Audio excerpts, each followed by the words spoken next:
after they got me used to being on the other side, and the fact that I was dead, which was a novel experience in itself, um, they told me that there's an experience that most everybody has to go through, um, either usually following the end of a lifetime, but sometimes also when you have a near-death experience, and it's called a life review, and it's a very common experience for NDEers. Um, and what it is basically is a re- well, what it says. So, life is a review of your life, but it's not just watching a movie, just everything replaying like you saw it. It's everything that you ever said or did, but you feel it and experience it both from your perspective and the perspective of the people that you said and did those things to. The Codega is a guide and a storyteller, escorting you through the night, lighting the way, warding off thieves, ghosts, demons, and other oddities. Along the journey, his companions would often share with him the most curious of stories that he'd record in his Codex. Perhaps you just might find yourself traveling with the Codega and sharing one of yours. Welcome to another episode of Codega's Codex of Curiosities. I'm Rye the Codega, here to take you on another journey through strange, the forgotten, the lost, the peculiar, all the above. Now, tonight's episode, I have the amazing Andrew Bauer coming on. He has had multiple NDEs, and of course, he's back to talk about them. He's come back from these NDEs, and wow, does he have some experiences. So we are going to go into those tonight. He's also going to take us on his life reviews as well, which happen during these NDEs. And then finally, some messages for us, for humanity to follow. You know, in these darkest times, sometimes we need those lights. And I think his message is that it's another lantern leading us through these scary, unknown places. And we definitely need that right now. I feel more than ever we need that. So if you guys are enjoying the show, I'd love for you guys to support the show. The best way to do that is to like and follow. If you're feeling inclined to donate, you can donate on the PayPal, which is down below, or buy yourself some merch, or you can go onto the Patreon and support me there as well. It really helps me to produce the show. You know, there's a lot of costs that are incurred through this, such as this platform itself, and it really would help. All right, everyone, let's get to the show. All right, Andrew. So welcome to Codega's Codex of Curiosities. Andrew, my friend Tammy, and I believe, you know, your friend as well, she recommended that I have you on the show. So here we are. And she said that you've had some experiences with NDEs. But Yeah. before we jump right into that, you know, before everybody so why don't you introduce yourself so people will find out who you are and a little bit about you as well. Okay. My name's Andrew Bauer. I grew up in Western Massachusetts, moved to North Carolina just before I turned 16 with my family. Um, I had a lot of experiences with bullying and stuff like that when I was growing up. But I had my first near-death experience when I was 7 from a virus that affected a lot of kids in my old hometown. And then the second one happened 7 years later when I was 14 from a brain injury to my brain stem. So both of those happened in Massachusetts before we moved. And so, Oh, wow. yeah, Okay. So it's fascinating. Yeah, yeah. Just the stuff that I experienced on the other side was amazing. okay, so we definitely want to hear that. But Andrew, is there any places that you or anything that you want to give a shout out for to like any type of do you have a YouTube channel or anything like that you want to give a shout out for Uh, before we jump into this at all? I can give you my email address, which is Dukefan, DUKEFAN 1971 at AOL.com. If anybody wants to, ask questions or whatever. I don't really, I don't do my own stuff yet, but yeah, I like to talk about NDEs. I used to travel around doing that for 22 years actually, before I became partially disabled 6.5 years ago. Um, so I used to from like 1994 to 2016, I used to travel all around the eastern part of the country, uh, giving either interviews or participating in panel discussions on near-death experiences or the afterlife. So this is my way of doing it now. Okay. And this works. This works. This is a great way to do it. We can really get your message out there as well through this. So let's take us into your first NDE then. You said that this was a virus going around your town. Right. So there was a virus that affected a lot of the kids in my town, along with the area around us. To my knowledge, I never officially identified it, but it had the earmarks of things like chronic fatigue syndrome and other, because it had severe fatigue where you were sleeping sometimes 20 hours a day, had a very high fever, 105 to 107. Uh, at my worst, I topped out at 107. Your brain's basically boiling in your skull at that point. And then for the worst of Wow. us, Mm-hmm. like about half the people affected ended up in the hospital for more than 48 hours. And of those that ended up in the hospital for that length of time, I think I want to say 15 of us ended up in comas of varying lengths, anywhere from a few hours to several weeks. And of the people who went into comas, 7 of us died, and I was the only one of the 7 that they managed to bring back. So that I mean, it basically involves like septicemia and then septic shock, where you have body organs shut down towards the end of it, where all I had left was my brain, my heart, my lungs, and then within an hour of each other, all 3 of those shut down, and I flatlined. And so they called a code blue team in and went to work on me. But at that point, I had already left my body and I was actually watching this code blue team work on me, and that was kind of freaky. You imagine being 7 years old and you're all of a sudden in the corner of the room floating around, and you see something. I saw like a body in the bed, but I didn't recognize myself because I'm thinking, I'm here. Who's that? Like, who's that on the bed? And yeah, because, like, 7 years old, I didn't have any experience with death. In fact, my first family member who died didn't die till I was 19. I lost a friend when I was 12, but at 7, I hadn't lost anybody. I hadn't even lost a pet. So I had no experience of what death meant or anything to do with it. And all of a sudden, like I said, I'm floating in the corner of a room in the hospital, and I remember I was watching this one doctor who was standing at the foot of my bed, giving orders to the rest of the team members. And I remember he had a bald spot with a comb over, because like it's some of the way people would the vain people would like kind of comb over rather than go bald. Try to hide it. Yeah, Yes. basically. And I remember when I came back, I remember asking that one of the nurses who was kind of regularly checked in on me. I said, "Who is the doctor with the bald spot?" And she said, "I'm not sure.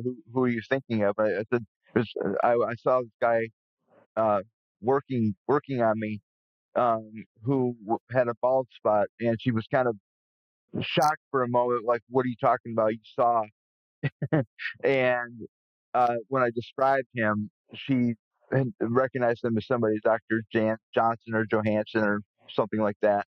And she brought him in and she said, "Is this him?" And so I can't tell. I said, "Can you bend over?" And when he did, I saw the bald spot in the comb over. I said, "That's him." Now, you got to keep in mind that, seeing a bald spot is not exactly a shocker, and it's not exactly proof of anything. But if you think about it, I was laying on a bed completely unconscious. I was dead. I was gone. And this guy did not come in until I flatlined. And the only way I could have seen this bald spot from my position was on the other side of it. Because from me laying on the bed, him standing at the foot of my bed, I couldn't see the bald spot even if I had my eyes wide open and I was conscious. So the only position I could see it from was above and behind him. And so that was kind of an interesting moment for me. Um, but I remember, Yeah, to say the least. Yeah, that's quite interesting. To be able to see that. yeah, 'cause like when you're 7, you don't think to lie about something like that. It's just for me, it was just like, oh, cool. It was something different. It was something new, but I didn't. It wasn't like, oh, I'm going to make this up. I wasn't that good. You know, I'm not. I mean, even now, I'm not. Yeah. I'm a lousy liar. So it's. Um, but anyway, yeah. So while I was up in the corner of the room, I heard this voice, and it was kind of inside my head. And, a lot of people think, well, it's just your voice, Okay. speaking to you. And I said, no, it was completely different sounding voice. It was very melodic, I call it sing songy because it almost sounded almost like they were singing the words rather than speaking them.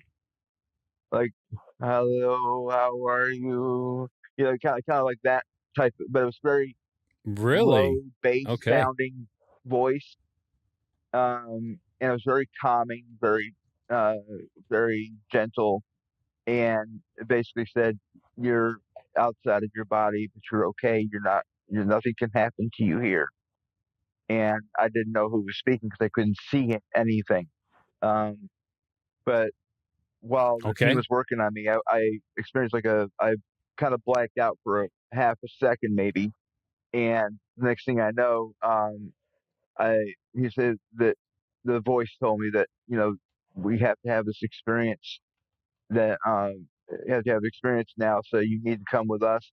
And I felt my body being drawn up through the corner of the room, up through the roof of the hospital, and I could like see my hometown from a perspective several thousand feet up as I was moving away from it. And you're talking about somebody who, other than a trip to New York a couple of years earlier, in the World Trade Center, I had never seen a building taller than 7 stories in my life.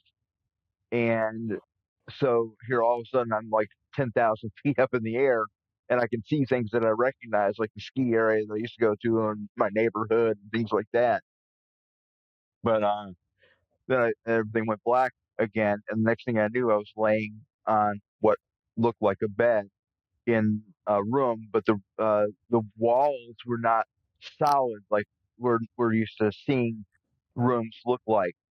They were made of this bluish green energy that could, like, if you tried to touch it, it would move away from your hand. Like you couldn't physically put your hand on it. It was malleable, in other words. And it was a very found out later. This is a with a kind of a area where you can acclimate to being on the other side. They let you kind of adjust to being there. And oh, go ahead. No, no, no. That's fine. That's fine. No, I'm just listening. It sounds like it's almost maybe like you. I don't know. You're in like a wait. It's like you're in a waiting room. As well. um, Sort of. I mean, it felt like I later on when I watched the Harry Potter movie series and read the books, I called it the room of requirement, which they have in a couple of the books. And the way it works in there is like whatever they need this room to be, the room automatically knows that and makes itself look like and take the shape of whatever they happen to need. And so that's kind of what this room does. And everything on the other side is telepathically controlled. So, you know, it, I had telepathic communication with the beings around me. I had, they had telepathic input with everything, all the stuff that they worked with. And so the room took on the shape and the function that they needed it to whenever they needed it to. And then it would just kind of dissipate when they left it, to be reused by another being. So energy there is it's everywhere. It's literally in the ether all around you. So all we have to do is use the energy that's in them to manipulate the energies around them to create what they need or want. So yeah, That makes sense. yeah, it's just like everything there is based on need or desire, basically. Whatever you happen to want or need, the everything there is connected directly. So, like, if you want something, and I'll give you an example. After I had a experience called a life review later on, I found myself in this place that I did the first time around. I didn't know where I was. It was a very beautiful place. I found out later it was Switzerland that I was in, and it was a place I had lived in several lifetimes ago. And my uh, like every being has a unique energy signature, and this energy signature, every lifetime that you've ever lived, are living, or ever will live, is tied to that signature like a file cabinet. And so that's how Life Review accesses the life that you're currently living, or can access past lives that you've lived for whatever the reason you needed to, because I've done both of those. But also the environment will create things that you desire, and like this place was something that for me felt like home from a previous life, but I never consciously said, well, I want to create this place. I did it on instinct alone, and this place just manifested for me out of the ether, based on just Wow. simple manifestation. Like I had no control over it. I mean, Just yeah, on your well, thoughts. yeah, it's like it just whatever made you feel comfortable, it would create for you. And it was amazing how it would work. But anyway, so hey, after they got me used to being on the other side, and the fact that I was dead, which was a novel experience in itself, um, they told me that there's an experience that most everybody has to go through, um, either usually following the end of a lifetime, but sometimes also when you have a near-death experience, and it's called a life review, and it's a very common experience for NDEers. Um, and what it is basically is a re- well, what it says. So life is a review of your life, but it's not just like watching a movie, just everything replaying like you saw it. It's everything that you ever said or did, but you feel it and experience it both from your perspective and the perspective of the people that you said and did those things to. And the reason for that is so that you understand how what you do affects other people. And there's I just wrote about this actually the other day. Um, there's an aspect to life reviews that a lot of people don't talk about, even the ones who've had one. And it's the fact that you not only get to see the immediate interaction you had with each person, you also see the down the line effects. Like, say you buy someone's groceries one time, you might say, they may. Okay, I'm just going to rehash that just for a second, just in case. Um, 'Cause I think we lost it for a few seconds. My phone tried to ring. So, um, but anyway, so um, it shows you not just what you said and did, but also from the perspective of other people.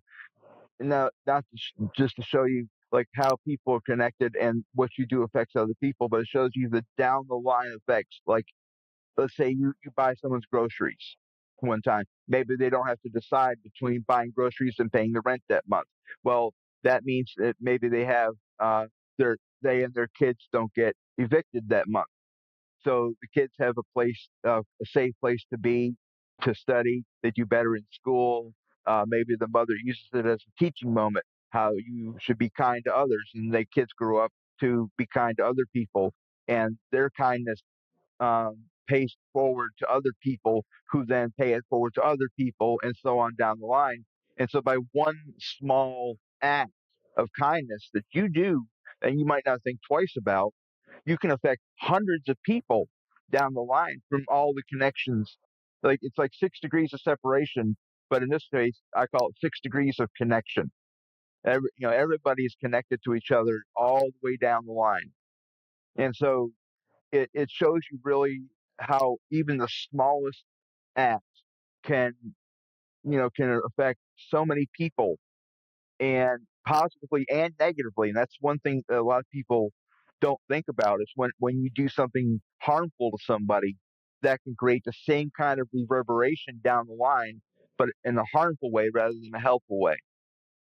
And so it's teaching you both of those aspects to the things that you say and do. So that way that you understand why you should do things that are more helpful versus harmful. Like not only when you return from a near death experience or maybe in your next life when if you've died and crossed over. So but once I got done with that, um, of course at 7 I hadn't really done anything bad except for I think I stole a Matchbox car from my cousin one time. So I kind of saw how that affected him. Um, and yeah, it's just like it made me really sad because I didn't realize how much it meant to him. And like the first thing I did when I came home from the hospital was I wanted to give him that car back, and I did. And so like it was a really kind of powerful little experience just based on that one little thing. Like it meant so much more to him. For me, it was just, oh, cool, it's a nice little car. I want that car. Let's take it home. But for him, it was a model of like what his father's car was, and so he had this connection to his father through that Matchbox car, Oh, okay. and I didn't realize that. But after that life review, I I went. see. That's when I ended up in that place that I found out later was Switzerland. The only way I found out was because there was a mountain in the background that looked like a pyramid, almost like it had four distinct flattened sides to it, but it had instead of a straight tip, it had a slanted tip on it. And when I kept drawing it when I came back, and I remember I was drawing it at my grandmother's house, and she's the one that recognized it right off the bat. And but she couldn't remember what it was, so she went looking through her Encyclopedia Britannica, which is our, we didn't have Google or anything like that back then. You're talking about 1978, so it was a good almost 2 decades before all that stuff was invented. But she ended up finding the picture, and she brought in. Now, what I'm going to tell you, she described later on. I don't remember that because my memory below the age of 16, other than severe traumas and the NDEs themselves, is a complete blank slate because of multiple brain injuries that I've had. And but she basically told me that I came over, and she came over with a book and put it in front of me, and I said, "Yeah, that's it. That's my mountain." And it was the Matterhorn. So, I had never seen Switzerland. I had never even heard of Switzerland or even Europe. We hadn't taken geography. I mean, I hadn't even started first grade yet. So I didn't know anything outside of my little area of the country even existed at that point in my life. So to be seeing and describing and drawing a place in a foreign country that I had never seen a picture of, never been to, never heard of. I mean, that itself is amazing because you think about how would you draw something you've never seen. Pretty incredible. Mm-hmm. So, but yeah, it's like how do you like some of the little things that people experience in near death experiences are what really, for me, sets them apart. As far as showing that there is another side to things and that there's more to life than just this. Um, and like the two near death experiences I've had to completely change my life. Um, but anyway, so after that, I remember I was like the sun set. And Andrew, hold on one. Andrew, hold on 1 minute, please. Okay, 1 minute. Today's episode is sponsored by Codega's Bodega. If you guys want to get some clean merch, go to Codega's Bodega to support the community. And also to make a statement when you're going out on the streets, so you can let your weirdness be seen. The link will be down in the description below. Let's get to it. So let's pick up where we left off then. Yes, so Okay. please continue. So after the life review, I said I found myself in that place, and I was laying in this beautiful field of wildflowers. And I remember the thing that stood out was the colors there are so much more vivid and clear and sharp than they are here. There's colors that don't even exist in the crayon box over on the other side. I mean, colors I've never seen anywhere else. And each one has its own frequency. And by frequency, I mean sound. Yeah. So if you see like I said, the flowers are like blue and purple and red and yellow and white. Every color has its own sound, and so together, this field sounded like to me like a heavenly chorus. It was the most amazing ethereal sound, and it filled everything around me. It went through me and all around me. It was like being in the middle of like have you ever stood in a circle of speakers and just had sound. You know, you could feel the sound coming from them. It was like Yes. that, but in a really, really good way.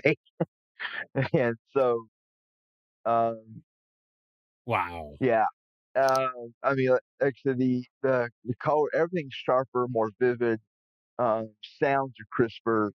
Your your vision is unlimited. Like uh, I call it like Superman vision. Like you can see something at a very close distance. Like you could zoom in and see an individual um, piece of like a bit of the energy, like almost like a energy cell, if you want to call it that. Or you can zoom at a distance and you can see something really Okay. far away, but they're just as clear either one of them as as if you had perfect vision. So there's no loss of vision, there's no loss of hearing. So anything that you had here, as far as infirmities or defects or whatever the case might be, they're gone on the other side. There's nothing. No, if you're paralyzed, you're perfectly healthy. If you're sick, you're at your peak of health. Um, if you're deaf, you can hear. If you're blind, you can see. Everything is completely the way like the perfect version of way it should be. Um, but there was I remember like as the sun set behind the Matterhorn from my perspective. There was a cabin there that I used to live in when I was during this lifetime I lived there, and so like from my perspective, west was directly behind the cabin, and as the sun set and stars came out, they weren't like if you look at stars here, it looks like just little tiny two-dimensional dots of light way off in the distance, and you can't tell if one's like 1 light year away or a billion light years away. There's no way to for you to measure distance as far as where they are. Like if you look at Orion's belt, they all look like they're the same distance from you, but in reality, they're actually multiple tens of light years apart in in real life. So you can't tell Yes. that by Yes. looking at it. But in this place, everything was three dimensional. Stars were so they had a quality where you look like you could reach out and literally grab them and touch them. And I could in this place, like I wanted to touch them, and I could, and I could grab it. It's like a ball of light, and different colors like yellow and white and blue and orange and things like that. And I was like a kid on Christmas. I was just throwing these balls of light all around the valley below me. And all I could see was just bouncing balls of light everywhere, and it just it was the most amazing experience. Like I said, I was like, yeah, like I felt like a kid on Christmas. Like you come down and see all the presents. But Yeah. Yeah. yeah, I mean, Exactly. it's there's no experience like it, and like I said, everything is tailor made to you. What you want, what you want to create, it just manifests automatically. You don't even have to. It's not like I think, okay, well, if I want to make this, I have to do this. I have to tighten that. I have to move this over here. It just does it automatically. It just creates it, and so there's no time. Like the one thing I remember telling people long time after I came back from these is that time and space do not work at all like they do here. Like here, you're used to linear time where you have past, present, future, and you have to move through those points on the timeline to get from past to future. You can't just jump from one to the other or backwards. If you want to move through space, if I want to go from here to the other side of my room, I got to walk the distance between them. I can't just pop over there. But on the other side, it's exactly the opposite. You can do that. Everything's instantaneous. So time is and space. Like if I tell it's like having a long string where you have the points of time and space along that line of string. That's how we experience time and space here. But on the other side, it's like taking that string, crumpling it up into a big ball where every point on it touches every other point on it. And so all you have to do is think of where I am, where I want to be, whether it's time or space, and you just automatically are there. You move from one to the other with no time dilation at all, no movement, nothing. It's just blink, boom, you're there. That fast. And it doesn't matter if it's across the room or across the universe. So everything is as quick as a thought. So as fast as you can think it, that's Literally. what happens, kind Yeah, of thing, more or it's not less. like light is not a speed limit on the other side. Gravity doesn't exist. If you want to fly, you can fly. It's thought speed. Yeah, It's not light speed. It's yeah, thought and speed. Is unlike what pretty here, much it you're is. not limited by the human brain thought speed.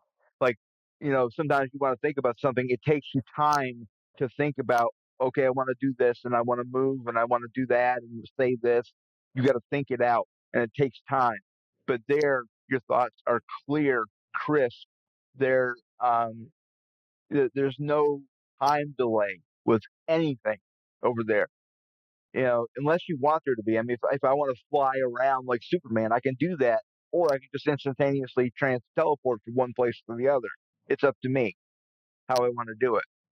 So, like, I was able to. Remember thinking like the stars are out there. I want to be out. I wish I could be out there with them.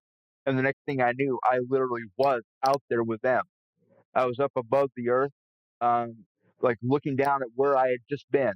If Switzerland in my NDE was a real place, I was literally like right over Europe, and I remember seeing the Terminator between day and night, as the Earth was moving through that, and so like you see the lights coming on, but unlike when I was used to a globe where it has every country's a different color, like some kind of paisley color, like pink and yellow and purple, and there's lines in between. But with this, there was no lines. There's no separation.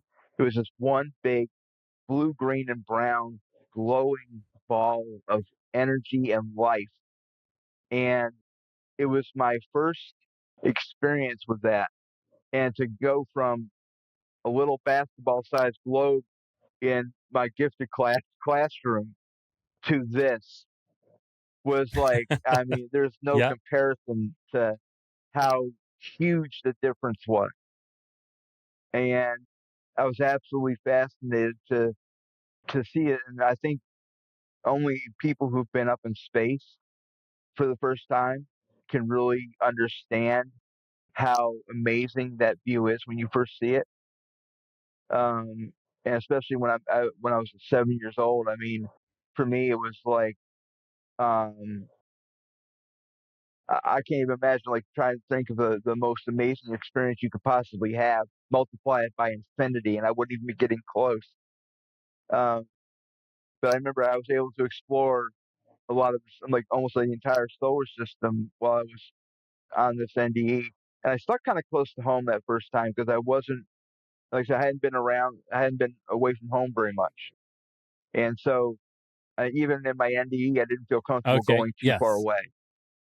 Um, but it was, I was able to see like all the planets. I was able to like dive into the clouds of Jupiter and Saturn, uh, Uranus and Neptune. I was able to see all their moons up close and personal, actually walk around on them, or at least my version of walking around on them. Um, like if you can imagine being completely immune, you don't need to breathe, you don't need to eat or drink, you don't have a body anymore, so there's nothing to eat, breathe, or drink anymore. Um, and imagine being completely invulnerable and immune to everything, so you can just go wherever you want, and it's just like walking around in your room. There's no different. And uh, I mean, it just the stuff I saw when I came back from that near death experience. I was so obsessed with space that it became a lifelong obsession for me. Literally, like my hero was Carl Sagan, who did the Cosmos series 2 years after I came back in 1980, and like I actually got to meet him when I was in seventh grade. My science class did a field trip to Cornell University, where he used to be a professor emeritus, and I got to meet him in person and actually talk to him for 20 minutes after he gave us a tour and talked to us. And it was like somebody else meeting their favorite, singer or actor. But I've never been obsessed with famous people. I was always, This yeah, was your hero. This was your like for celebrity me, of sorts. celebrity was the people that I was fascinated by. The people that I wanted to meet were scientists and the people who explored. Like explorers for me were always like the people who went somewhere for the first time. For me, was always a major obsession. Um, I've always had this driving need to go places that no one else has ever been, and like if you see a horizon, what's beyond that horizon? And that came from that first near-death experience, and was compounded by an infinite amount with the second one.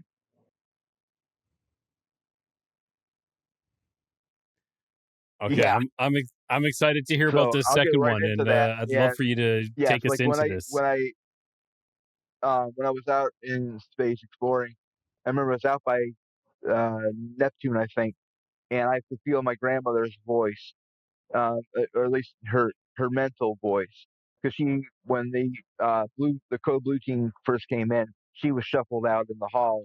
She was the one that spent most of the time with me in the hospital because my parents had to work and were at home with my brother, who was also sick, but he had the minor version of the virus. So my grandmother was the one that spent all the time with me, and they sent her out in the hall, and so she was just watching that little rectangular window in the door to see what they were doing. And I remember her thinking, "I hope he doesn't die. Please let him be okay." And that that feeling of love kind of washed over me, even as far out as I was, and instantly I was right next to her in the hallway, looking through that same window. And there was no, like I said, no passage of time at all. It was like my Neptune that I'm standing next to her, and then and then in the same moment, I was up in the back in the corner room where I had started when I first came out of my body, and I heard the same voice again, who I found out later was my guide, and there was other beings with him. I meant to say that earlier. There Okay. was beings with him in the room, but they didn't speak. They found that they're like our version of interns or trainees, the people who want to learn, or beings that want to learn how to be guides for others, and so they assign them to a guide that's been doing it for a long time to kind of learn the ropes, so to speak. So yeah, That makes yeah. sense. So basically, they And now, Andrew, Andrew, um, how long how long were you clinically dead, or how long were did they say you were dead for, and how long do you believe that you were on the other that's side the for? kicker. Uh, the first time I was dead for 6.5 minutes. Second time for 7.5 minutes. So a total of 14 minutes. Now, what I experienced on the other side, the first time was over a year. Second time was over a decade. So over 11 years of experiences that I came back with, and I came back with all of it because I requested to. Like all the knowledge and information that I learned or experienced or whatever, I asked to come back with that because um, the reason that I'm here, I needed that to do it. And so, it like that's what really threw me when I first came back, especially the first time, because I was all of a sudden I'd spent what I felt like a year on the other side doing things where time had no meaning, and then all of a sudden I'm back here where time is linear, and so adjusting to that at any age isn't difficult. When you're 7, it's infinitely more difficult, and it took me 4 months to acclimate back to being here. It took me a month just to learn how to speak again because I was so used to telepathic communication, I didn't know how to vocalize anymore. And that's just in 6.5 minutes. I went from fully vocal, fully alert, talking human being to withdrawn, you know, not able to speak. Um, don't I didn't respond to people like if I felt like they weren't communicating right. Like I would like if they were talking to me and they paused, it felt like it was taking forever, and so I got really excuse me, I got really frustrated with the length of time it took for people to speak because I was used to instant communication where everybody's talking at once, but you can understand everybody. And so to go, everything was completely different when I came back, and um, light hurt, sound hurt. It was painful to come back to this body because it feels like you can. I describe it like Robin Williams in the Aladdin movie where he talks about phenomenal cosmic power in itty bitty living space, and that itty bitty living space is how our body feels. And it's when you're on the other side, it's like you're this giant, expansive being with no limits, and you can be anything, do anything, go anywhere. You can be as big as you want or as small as you want. You can do whatever you want. And then all of a sudden, you're back in this really small, constricting, limited body where nothing works the way you feel like it should based on where you just were. Like I said, you can't communicate telepathically anymore. You can't just instantly move from one place to another. You can't make things manifest simply by thinking about it. You actually have to do it. And so everything I had to get tutors and um, trainers, and I had to relearn how to walk. I had to relearn how to speak. Everything was like it was like having a stroke without the stroke. I mean, it affected me that much. But so anyway, 7 years That's later, intense. I was at a camp about 2 hours away from home, and as it turned out, one of the people who bullied me on a regular basis happened to be there at that same camp, and he came after me, knocked me backwards, and where we were at was like this farm that had been repurposed into a camp. It had basically been donated by the family that used to own it to this group that ran the camp. And so where we were staying was an old 4-story barn. Bottom level was like cafeteria, meeting places, things like that. The staff slept on the second and third level, and then the top level, the like the loft of the barn, is where the kids slept. And so you had like an A-frame roof supported by these 4x4 wood beams that were every couple of feet. Um, and so a corner of those beams jutted out into the room, just the way it was made, I guess. And they had covered up because they didn't when there was a barn they didn't need to. So anyway, when he knocked me backwards, he knocked me back at an angle where the corner of that beam made a direct impact with my brainstem. And the brainstem, for those who aren't aware, is what controls your basic functions, your lungs, your heart. So your breathing, your heart rate, all your basic living functions are tied to your brainstem. With a direct impact like that, I wasn't I wasn't permanently dead, but it was like a shock to the system, and I was dead before I hit the floor. because like my heart, my lungs, everything shut off like that. I mean, just no time at all. I was a sack of potatoes hit the floor. The kid who did it ran away. They ended up catching him later on. And thankfully, one of the camp counselors knew CPR, and he started doing the chest compressions and the breathing um, while they were waiting for the paramedics to arrive, which took about 4.5 minutes. But by the time they got there, they had to put me on a stretcher, and then they had to carry me down 3 flights of stairs to get to the ambulance because I was on the top level, and the ambulance, of course, is on the bottom. So by the time they did all that, got me in the ambulance, and we're back on the way to the hospital, it was, like I said, about 7.5 minutes passed, and they had finally got a rhythm reestablished just before they got to the hospital. So they finished reviving me in the hospital in the ER, but they at least got a rhythm back before they got there. But it took that long, 4.5 minutes for them to get there, another couple minutes to get down the stairs, couple minutes in the ambulance going towards the hospital before they got me back. And that's when I experienced this near death experience. Now, the second time was a lot different because I knew what to expect. I didn't need to have any time to acclimate. I knew I was dead right off the bat. There was no, and I didn't need to be convinced. I was up in the corner of the ambulance, so half the ride to the hospital. So I knew I was dead. Plus, I had the been there, done that factor. Jeez. So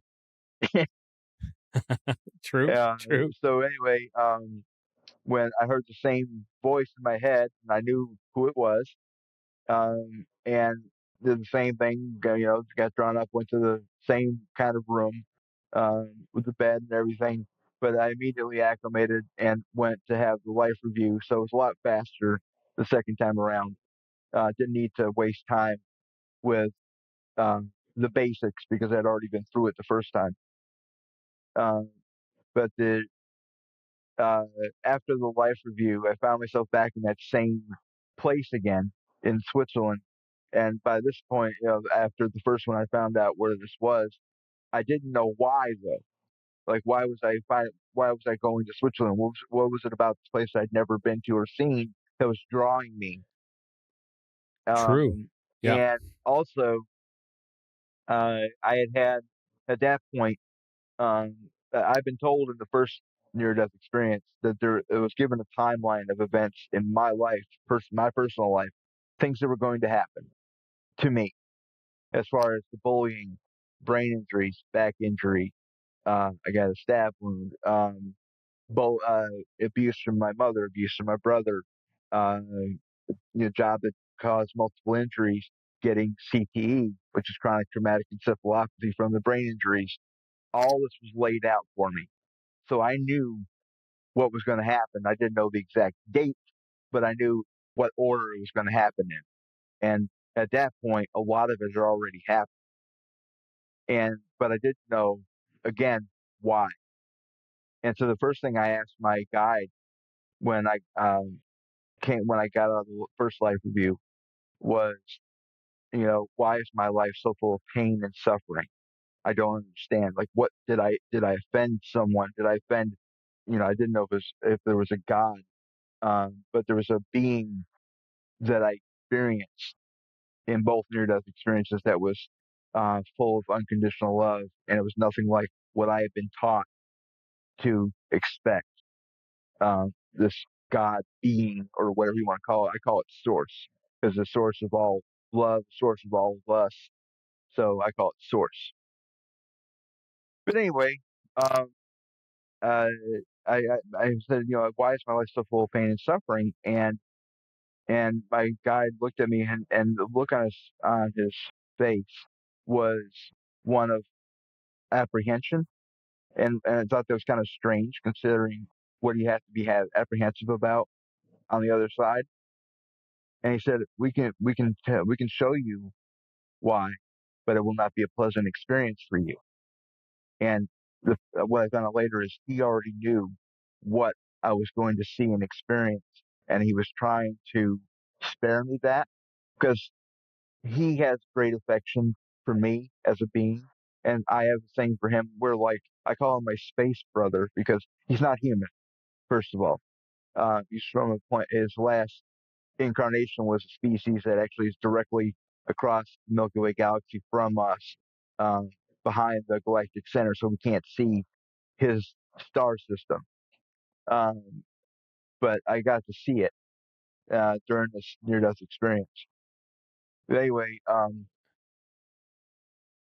Did he say what kind of species? Did he name the species, I or do don't you know the know name that? of the Is it species. like I know he told me his name, but the problem is the way that his species vocalizes is not something that we can duplicate with human languages or a human tongue. Um, they also have a short, like they have a really long name, okay? and then they have Okay, a short, I'm Andrew, and you can call me Andy or Drew, like a shortened version of my longer name. So they had something like that, and I remember it sounded something like Millie, but it was, I know it sounds like a female name, but it was definitely a male being. Um, but the the beings that they were, they're about 9 to 10 feet tall. They come from a planet with very low gravity, so that you grew a lot much taller. They were like if you've ever seen the movie Avatar, they're like kind of like those beings, but they're much darker, like blue. They're a bluish gray color, but same kind of like slick looking skin all over. There's no hair, no nothing like that.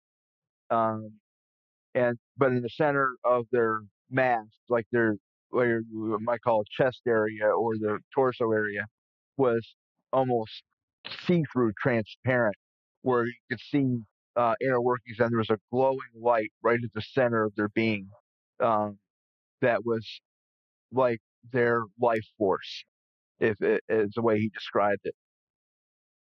And okay, so that was so whenever they were say drained and feeling like they were low on energy, that light would get dimmer, and so other beings could tell there's something going on with them, and maybe they would either leave them alone or they'd help them recover. When they were feeling really a lot of love, especially, that light would glow exceedingly brightly, like almost you almost couldn't look at it, it was so bright. And for me, it was fascinating looking at him. I can still picture it in my head. Um, but anyway, so their their species originally was from a star system that got wiped out when I'm trying to remember which one's which. The first I met two species um, later on, one of which their planet had been wiped out by what's called a gamma ray burst from a newly formed black hole. When the black hole first forms, it shoots out gamma rays from the poles, basically, in two different directions. And these things can go at the speed of light for tens or even hundreds of light years in both directions. And anything caught in the way of these things, that it would wipe out their atmosphere, it would wipe out their magnetic field. It basically just wiped out everything. And the other one, their star went supernova, and I believe that was the one my guide was from. Their star was nearing the end of its lifespan. It was already a red giant, and they knew that the end of its lifespan was coming, and so they'd already planned for it. And so they left, and one thing I found is a lot of higher, more evolved species in not only this galaxy but the universe have a direct connection with the other side. They don't have to die to experience that. It's like a direct link, and so they all speak telepathically. All the higher evolved beings speak telepathically. So there's no lost communication. It's very much like being on the other side when you're with them.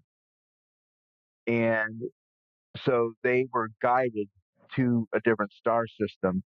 And when they got there, they found something that can only be described as a dual level Dyson sphere, which I don't know if you're familiar with that term, but yeah, it's okay. Dyson Sphere basically is a Yes. construct. I can't remember the guy's first name, but his last name is obviously Dyson. That he came up with this concept, and what it would be is using um, multiple solar panels in an in a globe shape around a star or even a dying star that would gather up, and instead of losing all that energy to space, it would gather up these panels and allow the planets in that system to use it.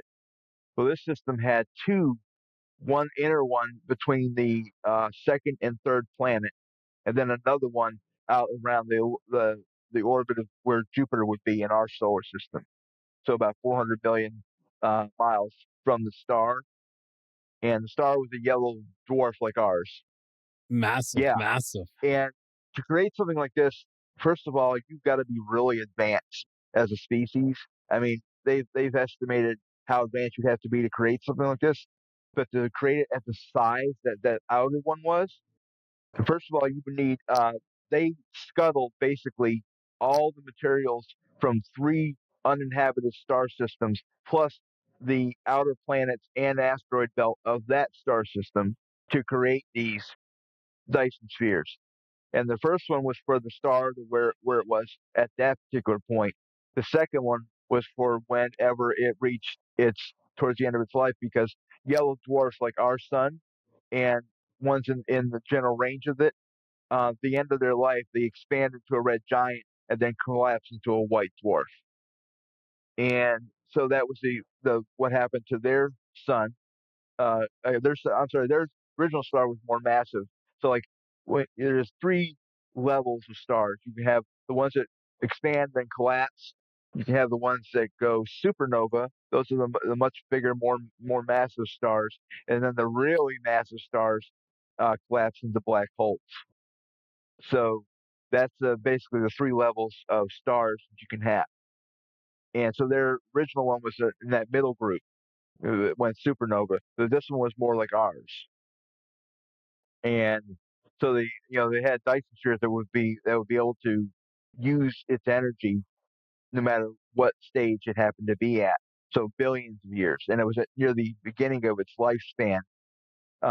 I mean, it was maybe 4 or 5 billion years in, and they estimated it had at least a 20 billion year lifespan. Uh, and the species that had created it, uh, they never saw them. They've been long gone. They estimated that these spheres have been created at least 2 to 3 billion years earlier before they got there. And they found out later that that species had evolved past the point where they needed physical bodies anymore. So they no longer required the energy of these spheres. They no longer required a planet to live on or anything of that nature. They were ethereal beings at that point and could go anywhere they wanted. Uh, didn't need bodies anymore. So they left it behind in fully working order for whatever species needed it, and just happened to be them. So uh, anyway, so getting back to the life review part, the when I when he mentioned that we can show you why you're experiencing this, but it's not gonna be pleasant for you. Please. Yeah, yeah. Yeah, Let's because tell us about that. Because that's intense. it Because was a very powerful experience. One I have never been able to fully put into words. I've tried so many times. I'm going to do my best to give you a short version of it. Basically, like I said, everything there is no spelled problem. back. So first of all, it reads your energy. Life review pod basically reads your energy signature, and then all the lifetimes that you've lived are tied to that energy signature. And all it needs to know is which ones you want to access, and of course, it does that telepathically too. And so my guide basically controlled it at that point and told it which ones to show me. And it was like, this is my fourth Earth-based lifetime. Before the the one in Switzerland, which was back in the 1700s. Before that, I was on three other planets in the Milky Way at different points, going back several thousand years. And beyond that, I don't know.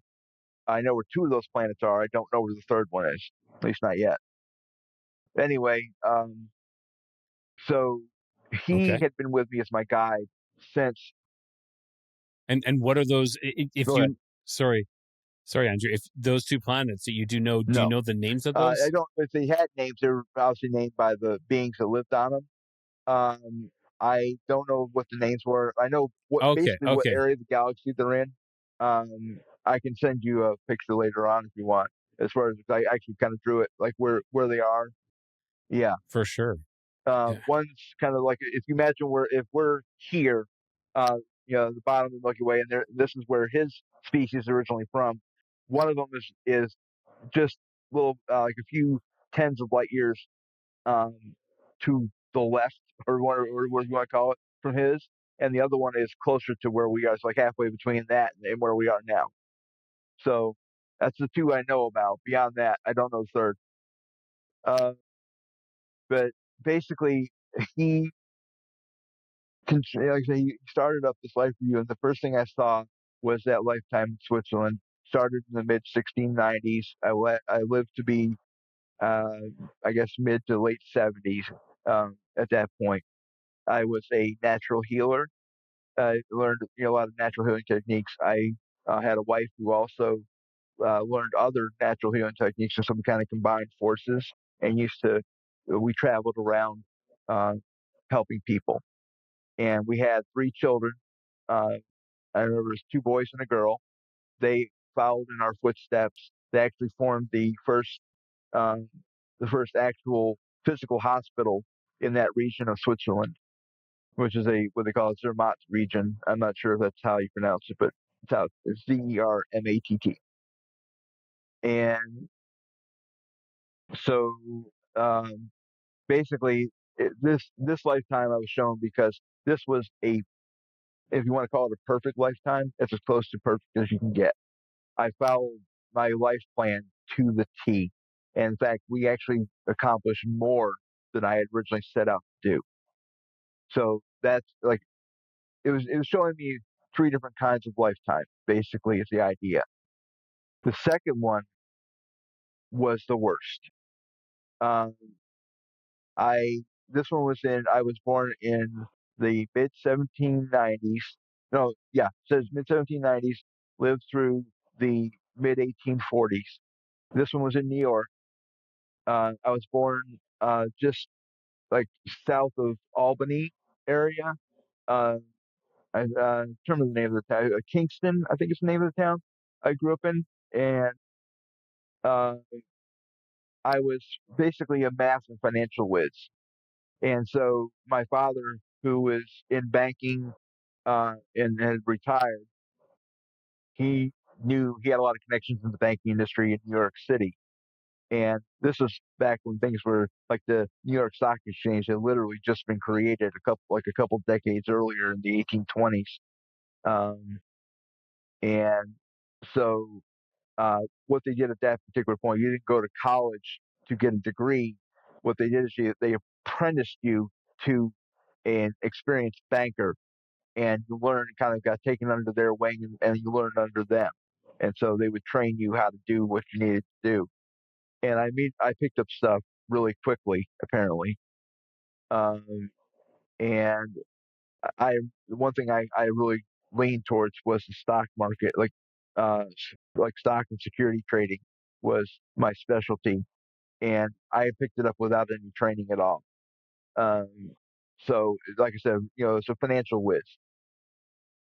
Now, my original goal was to use these skills to help people get into like their first home, get a loan to get them out from underneath financial debt, set up their fund for their kids for college, things like that. To help people. But my greed and ego allowed them to control my destiny, basically. And instead of helping people, I hoarded money. I embezzled money from the bank that I worked for. Um, I set up loans, including home loans and personal loans, in ways that would make lots of interest money for the bank, which they loved, but would screw over the people that had these loans, where they would get evicted from their homes because they couldn't make the payment, or they would end up in what at the time they still had these things called debtor prisons, um, that were a holdover from Europe, and they were eventually were abolished in 1833. But you're talking about the 1820s; they still in existence, and they had one in New York City. And so people who couldn't pay certain debts were sent to these debtor prisons. Um, and so I had a lot of people that were affected by this, hundreds of them. And the worst ones were kids, like a lot of families where the father got sent to prison or um, uh, I can't think of the word. Either got sent to regular prison or got sent to debtor's prison, or died and left them with nothing. And these kids ended up on the street.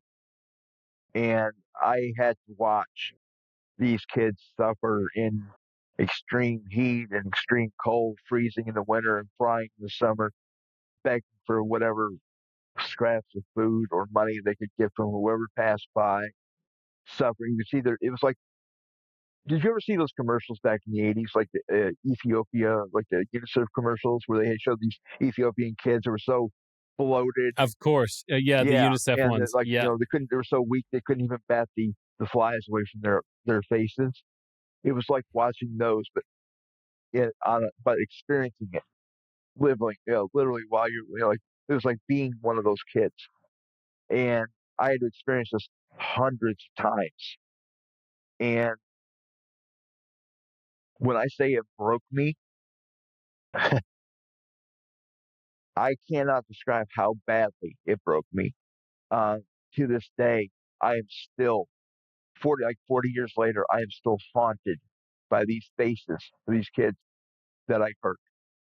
I am still, I close my eyes sometimes and I still see their faces. I still see the stuff that happened to them because their only crime was meeting me or crossing paths with me.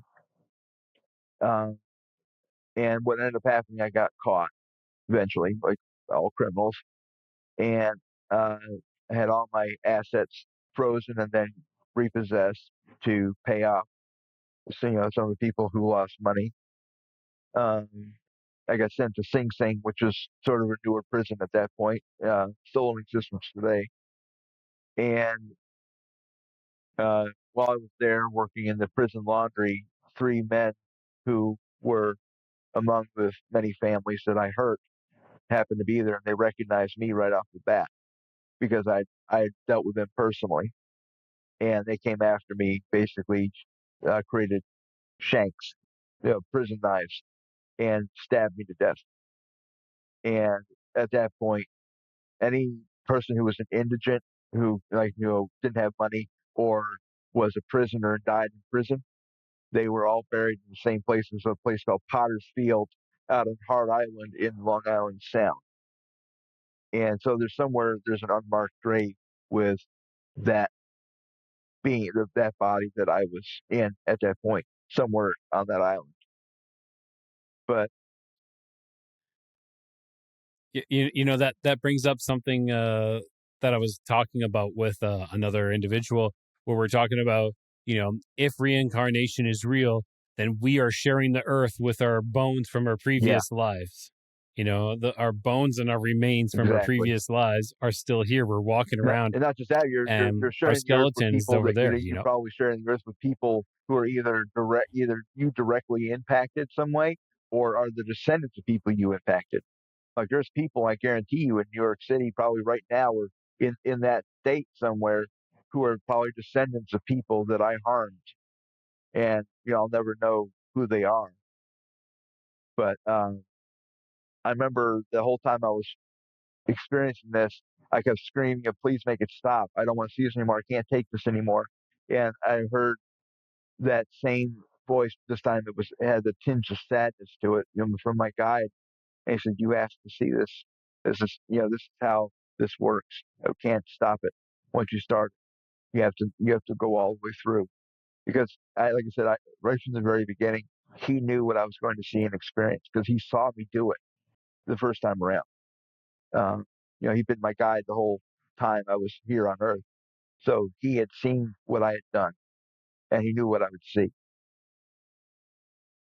So, Okay, like, yeah. for him, it was like it was breaking him as much as it was breaking me. to, for me to have to see this. But he knew that in order for me to change, to become better, I needed to see this. I needed to experience it because, I didn't truly understand how what I did affected people. And so after that life, I thought, the first thing I thought was I got to do something to make up for this. And so I thought, well, I'm just going to I'm going to end my next life early. Call it, I was born in 1900, died in early 1918. And at the time, they had an influenza epidemic, Spanish flu, that swept the world, killed millions of people. And so I had myself catch that and die from it. And I thought, oh, that'll make up for it.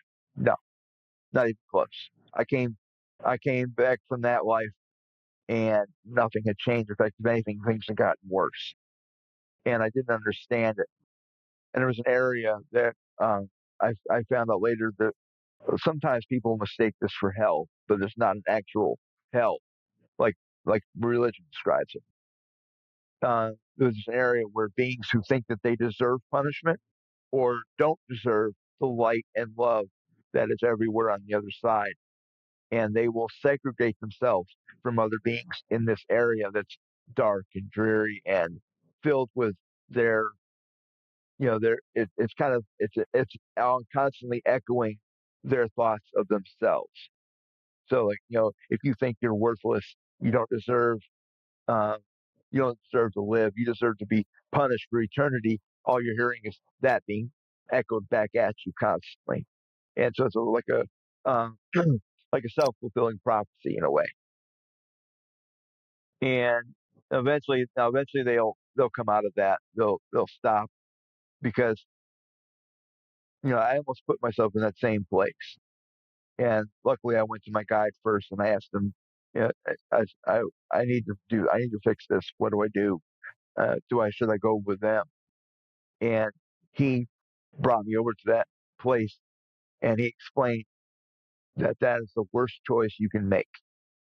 And I'd made the second worst choice in that last life, which is just a waste of life. And he said, you basically, that life might as well have never existed because you made no impact on anyone. You had nothing that you made um, no growth, no advancement for yourself. So he said it was a completely empty life that you lived, and it was wasteful. And he said there's Okay. sometimes where beings will do things that are called self-serving. It's you want to make yourself feel better. It's not about other people. It's not about fixing things that you did to them. It's about making yourself feel better. And so you do these selfish things, like put yourself in this area where like almost like what they call self-flagellation area, um, Yeah. get Yeah. or waste the life like I had already done. And I said, well, I don't know what else to do. What do I do?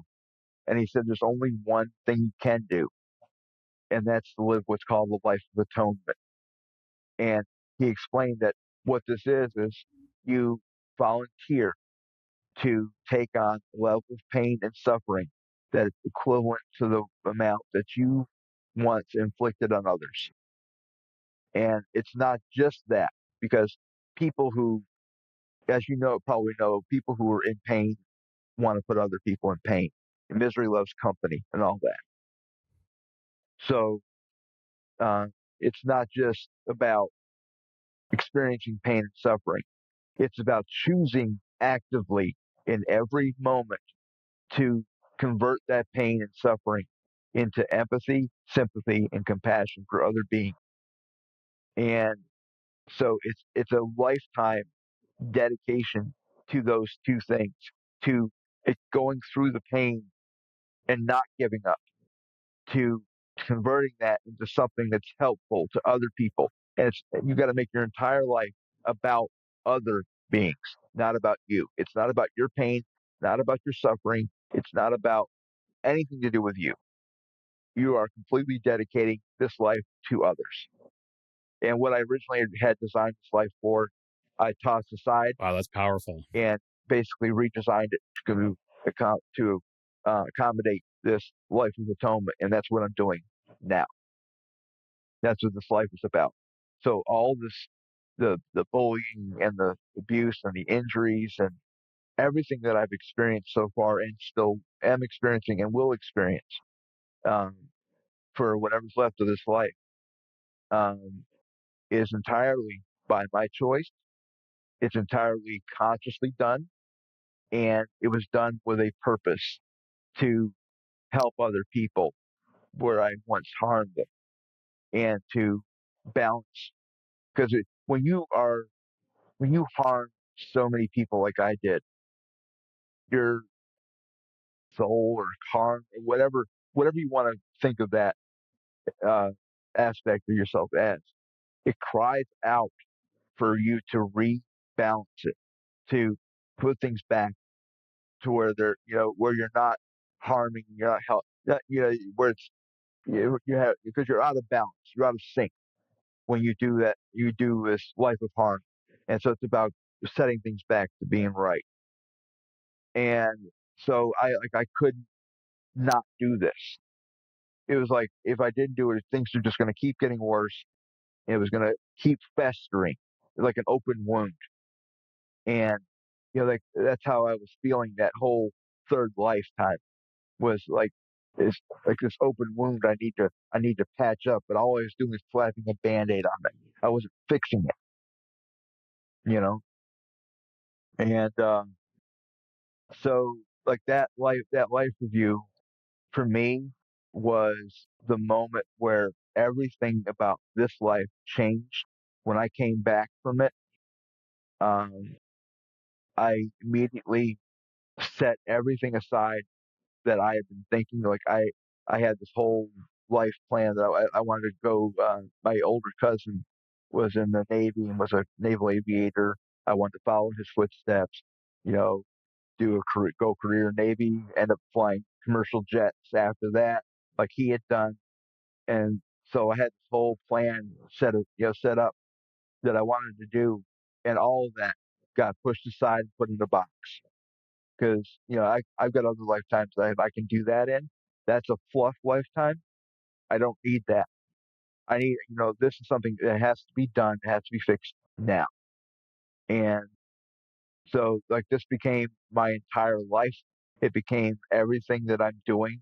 Like I've dedicated my entire life to helping others, to standing up for those who can't stand up for themselves, defending defenseless, so on and so forth, and helping people wherever I can, whenever I can, however I can. And so it's but in the weird way, as much as like I feel pain every single moment of every day. I'm in pain right now as we're speaking. A lot of pain. Yeah, I take 10 milligram methadone 5 times a day, which is basically equivalent to taking 1,000 milligrams of morphine a day. So that's just the function.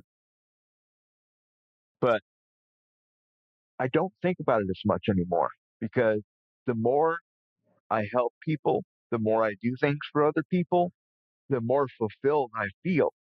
And so it's benefiting them, also benefits me in a roundabout way, because I feel like my life has a purpose. And before it was just about, it's about all about me and all about what I wanted and doing all this cool stuff.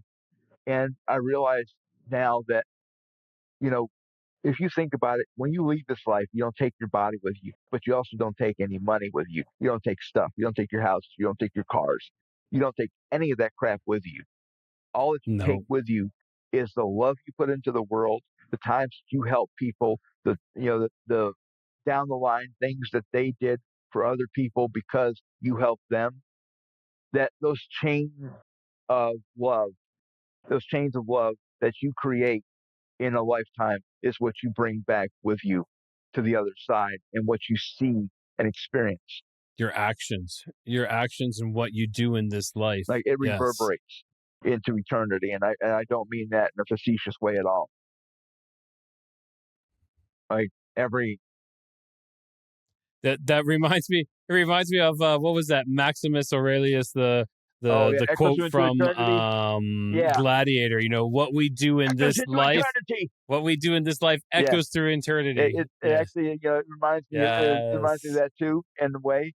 But it's like, um, but it's it really is like what we do in every single life. What we do to help and harm people reverberates further than we can possibly imagine, into other lives.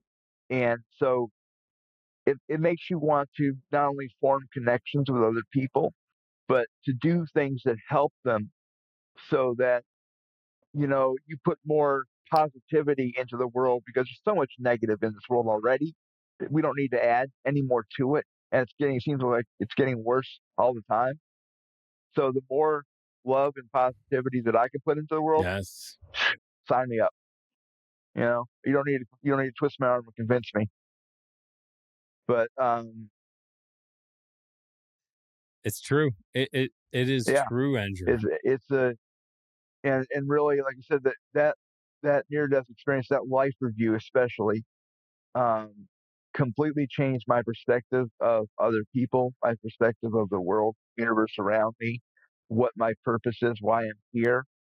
You know, living a life of intention, living a life of purpose, rather than just going through the motion. And it changed everything for me.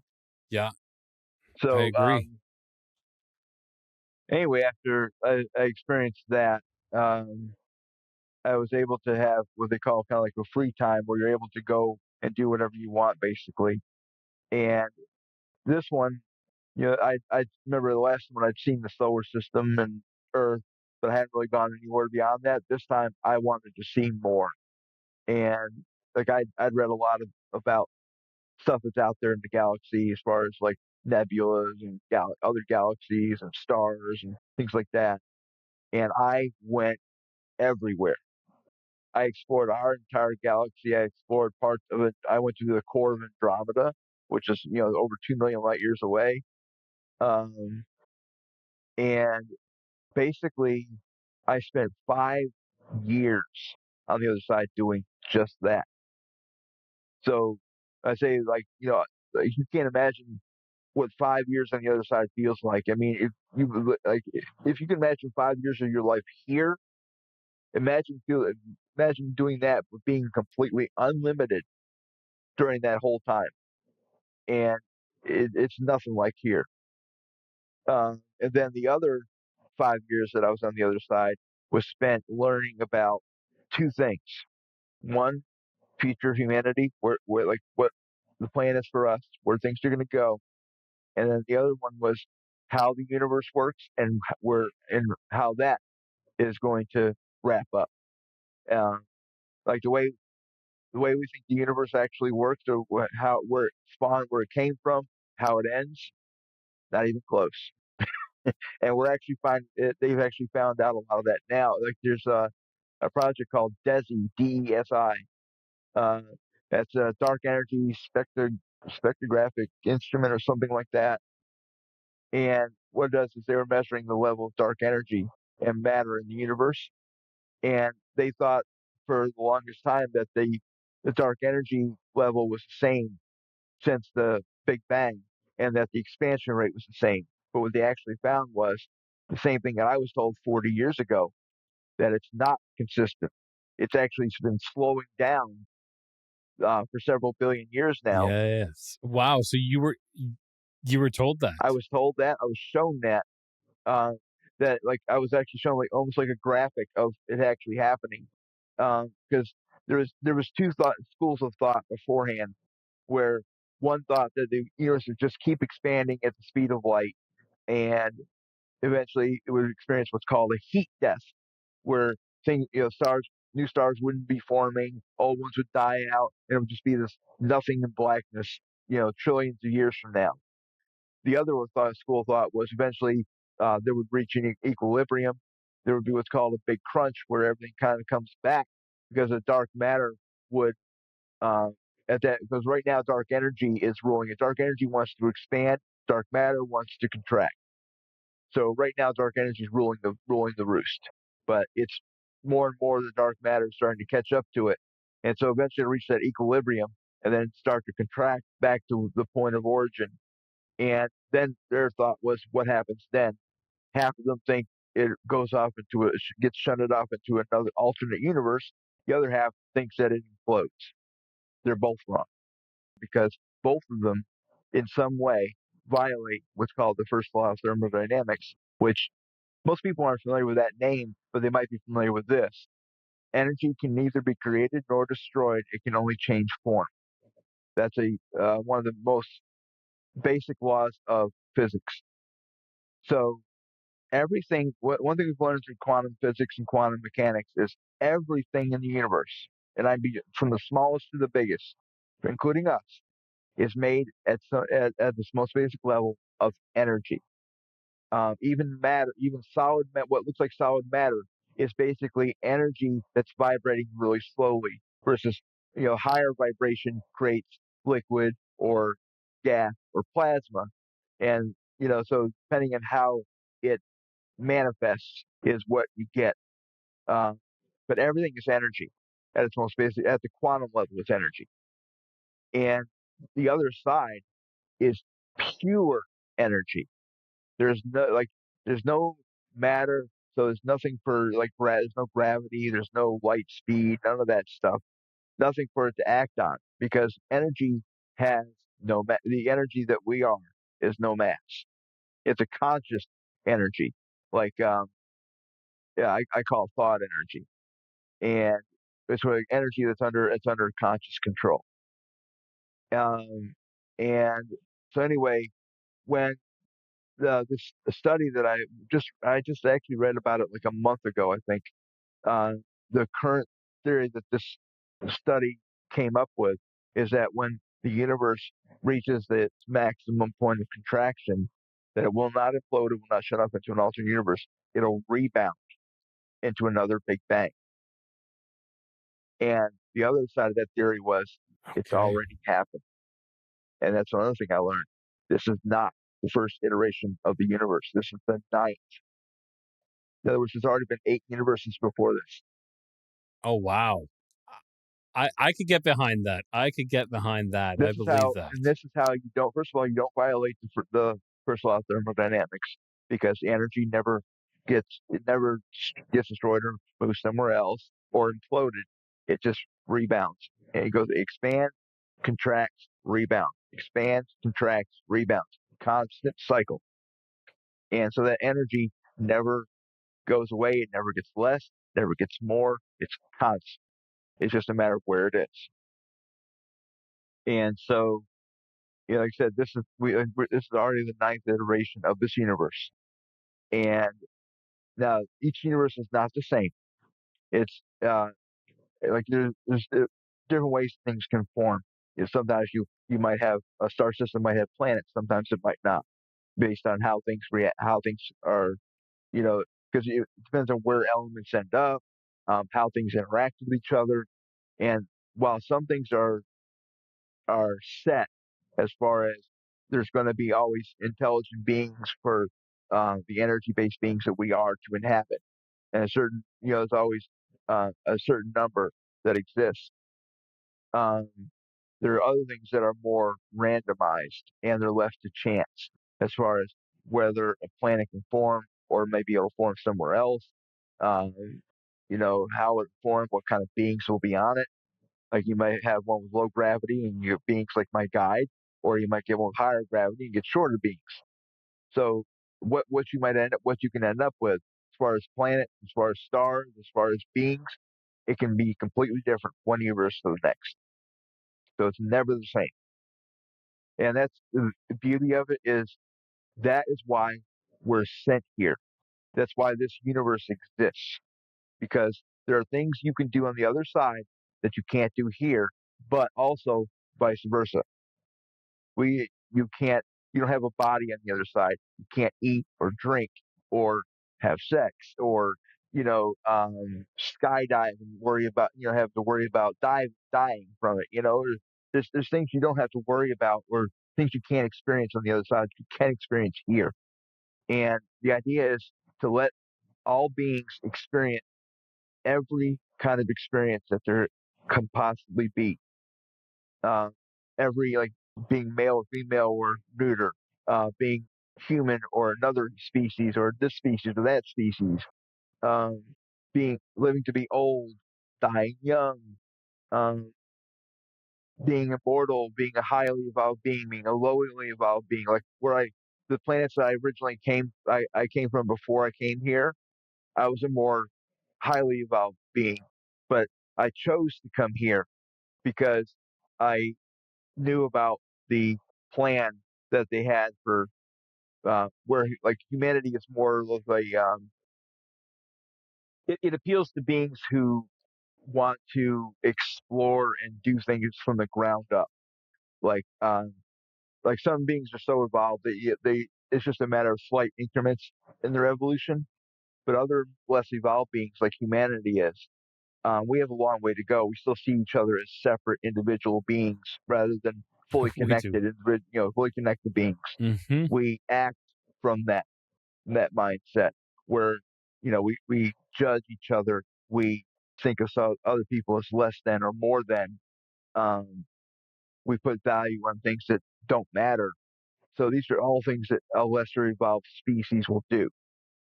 We still are very much a threat to ourselves. We have wars. Uh, Other species have evolved past that. Like out of the species in our galaxy, about 80%, give or take, have are more evolved than we are, and so they've evolved past war. They've evolved past separation. They've evolved out of like religious beliefs are a big thing. Um, like and I want to say there's a difference between being religious and being spiritual. And you don't have to be one to be the other. Spirituality is more of an Yeah, individual I internal thing. agree. It's about it's about bettering yourself as a being, whereas religion is more of a group activity, and religion is more a commitment to a central theme or idea, belief in a certain book or a being, things like that. So science and spirituality are actually the two parts of the same, like the flip side of the same coin, and they're both given parts of the puzzle. And so the whole idea is to force them to work together to find the event, to find the whole picture, because both of them have pieces of it, but neither one of them has the whole one. So they have to work together to find it. And so that's part of that evolution, is getting us to work together as a species rather than as individual beings looking out for ourselves. So, um, but anyway, so we're a lesser evolved species, but the beings who really want to like work on a species and get it from ground zero to a fully like a more evolved species that's interstellar and and as a unified species is very appealing to a lot of beings, and I'm one of them. So that's why I came from a higher evolved species to a lower evolved one, because I wanted to help move that process and create, and make humanity a more evolved species eventually. So, like I said, that's why I spent the other like half of that other 5 years is learning about the plan for humanity, and now some of it is malleable as far as because free will is just something that all beings have, both on this side and the other side. And so the choices you make, there's no being who will judge you for them or punish you Okay, for them. I agree. There's no being who will make the choice for you. Um, like everything is up to you. But there's an overall plan for how things are going to happen. The timeline is what's malleable as far as when things happen, how fast they happen. But what I realized by seeing the plan that they showed me is that there's a tipping point. Like right now, we're so unbalanced as a species, where you got the very few rich and powerful at the top that are controlling everything, and then there's the rest of us. But eventually, there's going to come a point where that's going to switch, and the more that switches, the faster things start to happen. And so within a few hundred years, say 4 or 5 lifetimes, give or take, is when a lot of that's going to happen. And eventually it'll become self sustaining, where things will keep happening even without our direct input. And that's when I'll eventually move on to something else. But I want to see it through until it gets to that point. Um, so I've already did 4 life. This is my 4th lifetime. I've got 4 or 5 more to go on this planet before I move on. So yeah, there's some amazing things that I spent time learning. That is incredible, Andrew. Andrew, you've got a whole other lifetime of experiences, still, and it's and even more.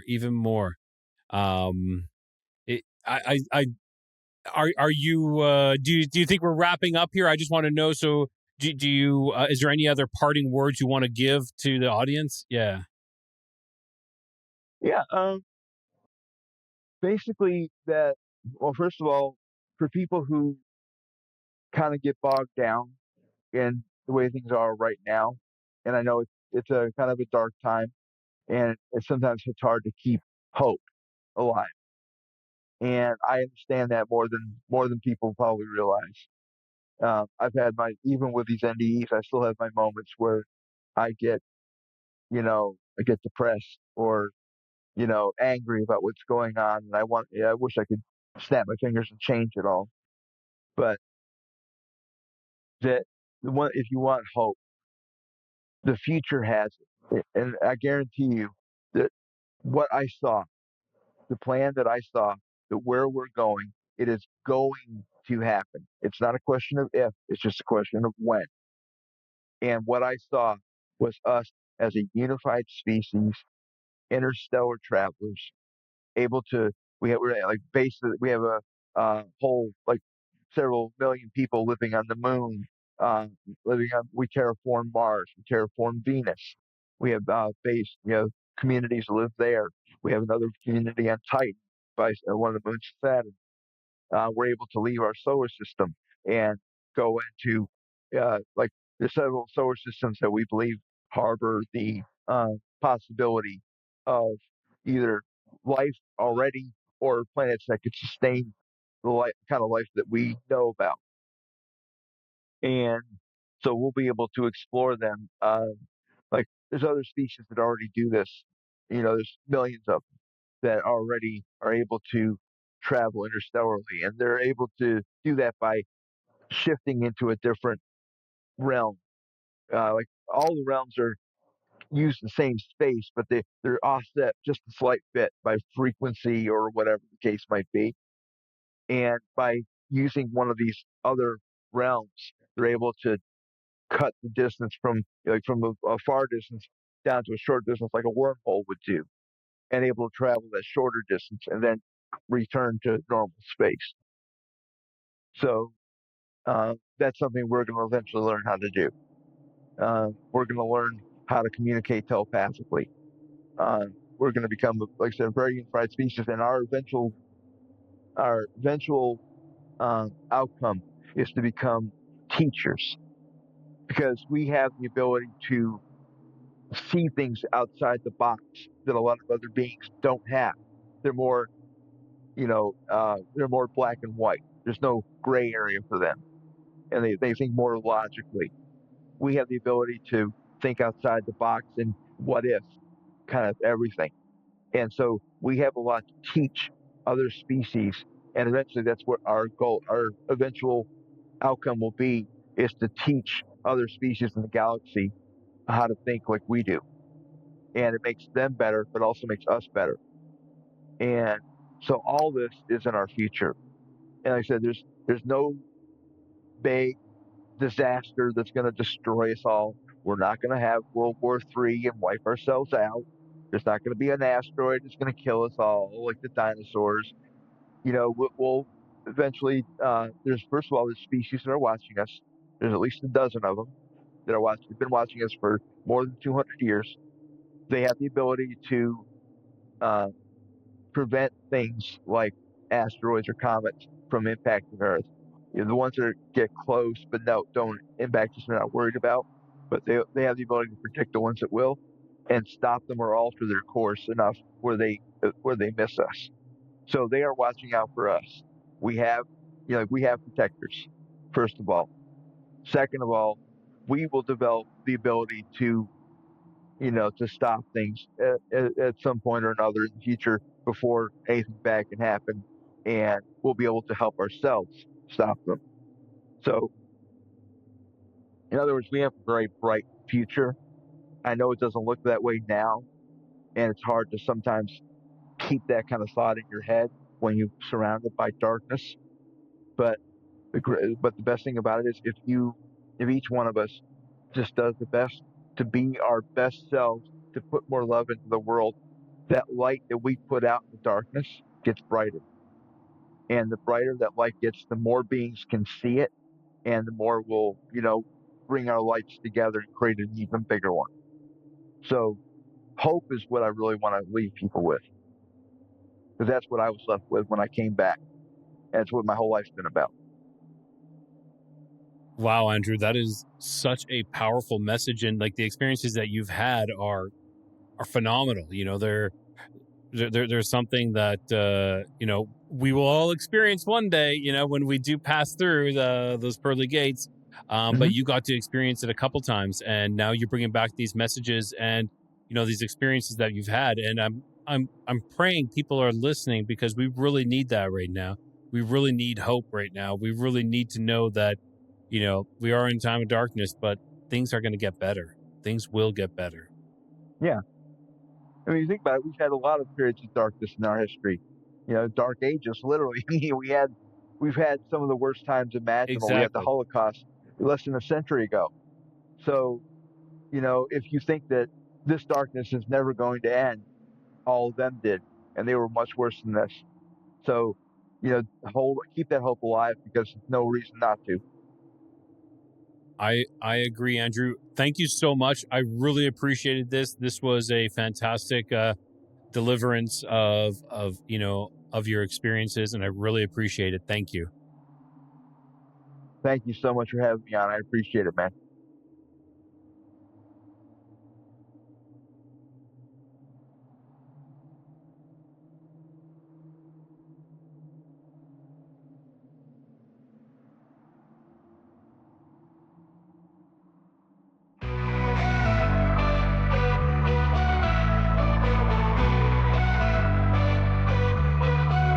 Beneath the stars where shadows grow, the Nephilim's echoes whisper low. Bigfoot roams through the forest deep, and Dogman prowls where the brave won't sleep. Across lost history we wonder why, seeking the truth that time tried to hide. Keep your curiosities wandering and the light lit, through the darkness don't ever quit. In the Codex, the mysteries come, and always find your way back home.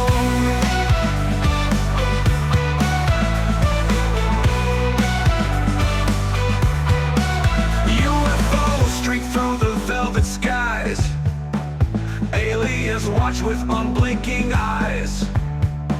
The paranormal hums where silence breaks, in the void of secrets a lantern wakes. Through hidden realms and stories untold, the Codex flame is the light to hold. Keep your curiosities wandering and the light lit, through the darkness don't ever quit. In the Codex, the mysteries come, and always find your way back home.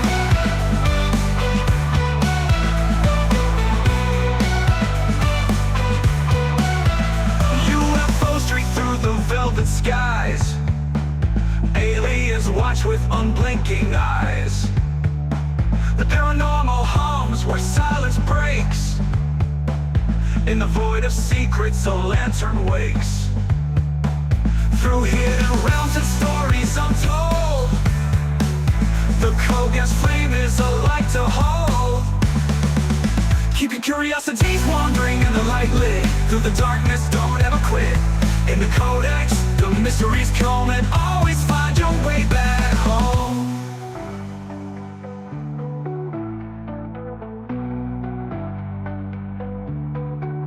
Legends rise from the Earth's deep core, a lost legacy we can't ignore. With every step, the veil grows thin, revealing worlds where the strange begins. Keep your curiosities wandering and the light lit. Through the darkness, don't ever quit. In the Codex, the mysteries come and always find your way back.